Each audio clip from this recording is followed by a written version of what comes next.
സിനിമകൾ എത്ര മാർക്കറ്റ് ചെയ്തേക്കണു. ഞാൻ ആ ബാഹുബലി എന്ന് പറഞ്ഞ സിനിമയ്ക്ക് എന്തോരം മാർക്കറ്റ് ചെയ്തെന്നറിയും. എന്നിട്ട് ആ രാജമൗലി ₹1 കമ്മീഷൻ തന്നില്ല എനിക്ക്. കുറെ ആൾക്കാരുടെ അടുത്തൊന്ന് ചോദിച്ചു, ഈ ബാഹുബലി സിനിമ കഥ കേൾക്കണ്ട, പോയി കണ്ടോ, സൂപ്പറാ. ലൂസിഫർ മാർക്കറ്റ് ചെയ്തില്ലേ, എമ്പുരാൻ മാർക്കറ്റ് ചെയ്തില്ലേ. എന്റെ പൊന്നോ, എമ്പുരാൻ എന്ന് പറഞ്ഞിട്ട് ഒരു സാധനം അടിപൊളി. ഫസ്റ്റ് ഷോ കണ്ട ആളാ ഞാൻ. ഞങ്ങളുടെ വീടിന്റെ അടുത്തുള്ള ഐഫ എന്ന് പറഞ്ഞ ഒരു കമ്പനിയും അവരുടെ സ്റ്റാഫുകൾ എല്ലാവരും കൂടിയിട്ട് ഫസ്റ്റ് ഡേക്ക് 100 ടിക്കറ്റ് ഫാൻ ഷോയ്ക്ക്, ഫാൻസിന്റെ ഷോയ്ക്ക് ബുക്ക് ചെയ്ത്. എന്നിട്ട് അതിന്റെ ഓണർ ഫൈസൽ ചീരൻ എന്ന് പറഞ്ഞ ആളുടെ, അദ്ദേഹം എന്നെ വിളിച്ചിട്ട് പറഞ്ഞു, പ്രവീൺജി ഒഴിവാണെങ്കിൽ വാ, നമ്മൾ കമ്പനിയിലത്തെ എല്ലാവരും കൂടിയിട്ട് സിനിമ കാണാൻ പോകും. അപ്പൊ ഞാൻ നോക്കിയപ്പോൾ ഭയങ്കര പരിപാടിയാവില്ലേ, ഒരു കമ്പനിയും ആ കമ്പനിയിലത്തെ എല്ലാ സ്റ്റാഫുകളും കൂടിയിട്ട് സിനിമയ്ക്ക് പോവാം. ഞാനും ചെന്നു.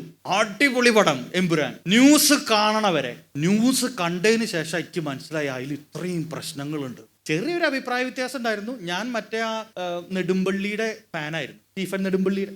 നിങ്ങൾ ഈ സിനിമയൊന്നും കണ്ടില്ല, ജയനൊക്കെ മരിച്ചു കേട്ടോ, അറിഞ്ഞാ? നസീറൊക്കെ പോയി, സ്റ്റീഫൻ നെടുമ്പള്ളി എന്നൊക്കെ ചോദിക്കുമ്പോൾ അയാളെ എവിടുത്തെ MLA ആണ്. അയാൾ MLA ആയിട്ട് ഇലക്ഷൻ നിൽക്കാൻ പോകണുണ്ടായിരുന്നുള്ളൂ. സ്റ്റീഫൻ നെടുമ്പള്ളി ഫാൻ ആയതുകൊണ്ട് എനിക്ക് അബ്രാം ഖുറേഷിനെ അത്ര അങ്ങോട്ട് ഇഷ്ടമായില്ല.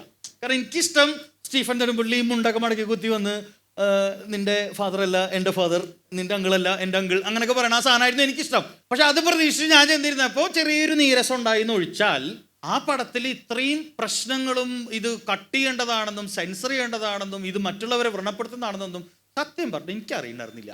ന്യൂസ് കണ്ടോടുകൂടി എനിക്ക് ഉറപ്പായി, അങ്ങനെയൊക്കെ അതിലുണ്ട് ഇല്ലേ, എന്നാ ഒന്നുകൂടി കാണുക, നമുക്കിത് മനസ്സിലാവണ്ടേ. അങ്ങനെ പിറ്റത്തെ ദിവസം ഫാമിലി ആയിട്ട് പോയിട്ട് കണ്ടു.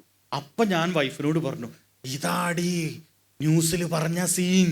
അപ്പം അവള് ഇതെന്താ സംഭവം, ഞാൻ വിശദീകരിച്ചു കൊടുത്തു. അങ്ങനെ അവളും പറഞ്ഞു, അങ്ങനെയാണെങ്കിൽ ഇത് പ്രശ്നമായി.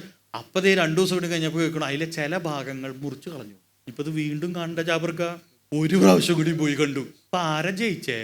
ഹലോ, ഞാൻ ഈ 3ാമത്തെ പ്രാവശ്യം ഇത് കണ്ടിട്ട് ഇറങ്ങി വന്നപ്പോ ഞാൻ തന്നെ എന്നോട് ചോദിച്ചു, എനിക്ക് ഭ്രാന്ത് വല്ലതുണ്ടോ?